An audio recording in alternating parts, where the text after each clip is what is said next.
The following program contains mature subject matter. Listener discretion is advised. Montreal's news talk leader, CJAD 800 presents Passion with sex therapist Dr. Laurie Betito. To reach Dr. Laurie, call 514-790-0991. Star Talk, a free call on Bell Mobility, and 800-491-CJAD. Now, here's Dr. Laurie. Welcome to Passion, a show all about love, sex, and relationships. I'm Dr. Laurie Betito. Tonight, it's our regular monthly feature that we call Dating Dilemmas. We explore some kind of dating issues once a month with Frank Kermit, who was a one-time seduction coach before he got into marriage and started talking more about relationships, and a dating coach. You can find him at franktalks.com. He's the author of many books on the subject of dating and understanding genders, etc., etc.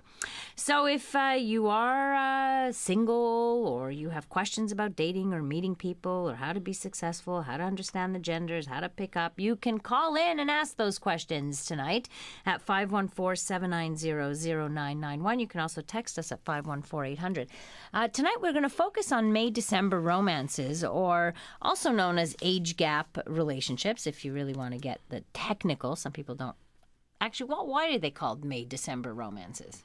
Well, usually you associate the younger person with May being in the summer of their life, and the older person with December as being in the winter of their life. In the dark days of winter. Exactly. All right, so they're looked at as May-December relationships. I like to call them age gap relationships, where there's a gap in age. And I think we're talking about a significant age gap here. We're not talking a couple of years.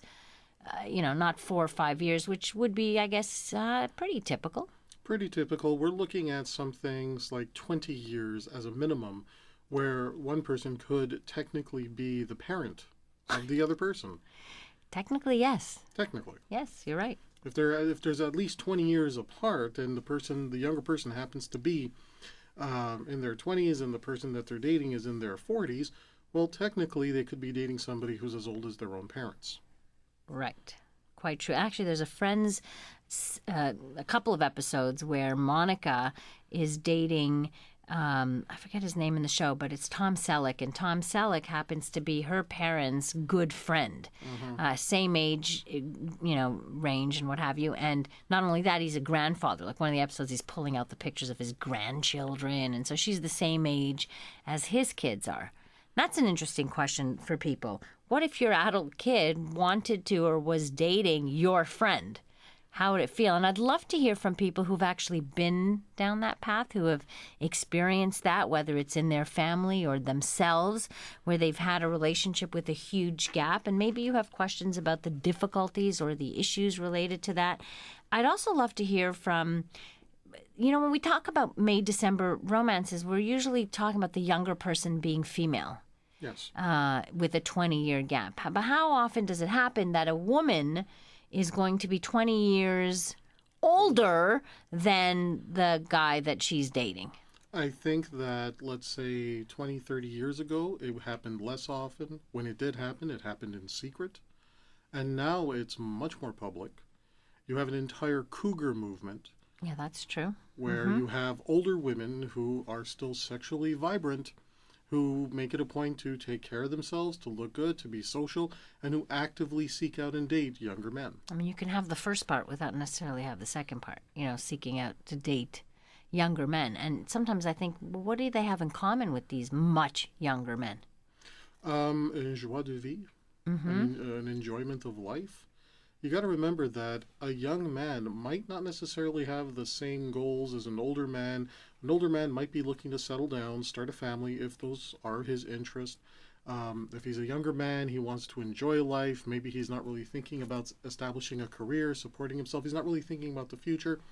An older woman, at that point, she's no longer looking to find someone to start a family with, because she might not even be physically capable of that. Right. So they have that in common. There's the old reaching sexual peak. A man reaches a sexual peak in his late teens and early 20s. An older woman supposedly reaches her sexual peak in her late 40s and maybe early 50s. It's really an emotional peak, though, because physically they both reach their peak in their late teens. Mm-hmm. Physically. But emotionally, women do reach that peak much later in life when they feel that much more comfortable in their body, more comfortable with their sexuality, much more open about their sexuality. But those are really sexual relationships. I like, what about you want to get serious with somebody? Well, here's what I think. I mean, my experience in dating older women, I think the oldest woman I ever dated was in her late 50s or early 60s, and I was in my late 20s, early 30s. Seriously? Yeah. 30-year gap. 30-year gap. What did she want from you? What did you want from her? We basically wanted the same thing, and it was very enjoyable for the time that it lasted. And now, in that case, it was more of a sexual relationship. But when I dated women who were older, there was always the possibility that it could develop into more, depending on what it is I wanted long-term and what they wanted long-term. The biggest issue and the biggest challenge that you're going to find when you have older women dating younger men is that at some point, if the guy decides, I'd really like to start a family one day. Right. He might not want to do it when he's young, but as he's getting older, he might want to do it. And if he can't have it with his partner at that time, that might spell the end of that relationship. Which he won't have because she will not be able to. Exactly. We do have that biological, clock thing happening. Hi, Joseph. Welcome to the program. Hello, Doc. How are you? Not bad. Good. It happened to me on 2 occasions, and usually I've had girlfriends that were always like 10 or 11 years old. I was older than them. So they were younger than you? Yeah. Mm-hmm. Why? Why? I just questioned, Joseph, how come you picked such young guns? Okay, listen.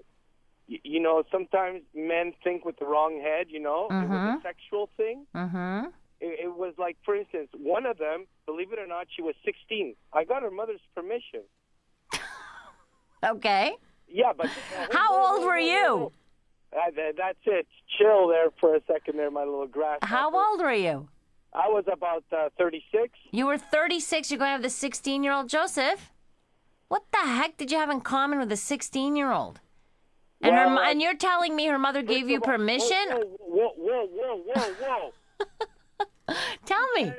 14 used to be legal consent, okay? Now it's up to 16. Right. It was a thing that hey, come on, you telling me there's not women out there? I'm just asking you. Joseph, it happened. It was a thing, a sexual thing. Look, the girl used to hang out in bars and drink. Okay? Okay. So you met her in a bar? Yes. Okay. From a mutual friend. But at first, I didn't know she was 16. Okay. So she dressed and looked much older. My dear, cleavage like heaven blessed it. I'm letting you know that this girl did not look when I found out she was 16, it was already too late. We had already slept together. And how did you feel then when you found out she was only 16?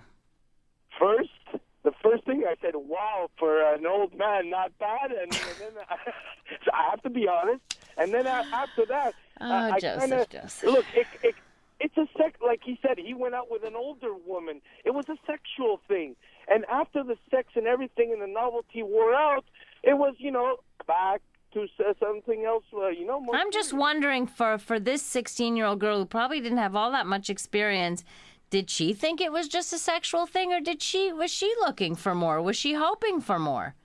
Oh, no, she wasn't hoping for more. She was just along for the ride because I had nice car, money, whatever, you know what I'm saying? Okay. The whole thing about if it was my 16-year-old and you showed up at my door and asked for permission to sleep with her, I think I'd shoot you. No. First First of all, whoa, it didn't happen that way. First, we slept with each other. Then I found out she was 16. And then she said that she talked to her mother and it was cool with her mother. Oh, God. Yeah, that's what she tells you. But anyhow, okay, Joseph, I hear ya. Thanks. Thank you. All right, bye-bye. 514-790-0991. You're listening to Dating Dilemmas on Passion right here on CJAD 800. From Loser to Seducer is the story of Frank B. Kermit. This book marks the triumph of a nice guy over most of his inner demons. This includes going from being a loser to managing 5 lovers at the same time, his first Valentine's date with 2 women at the same time, and getting back the one that got away. Want to learn how you can change your life? Buy this book at franktalks.com.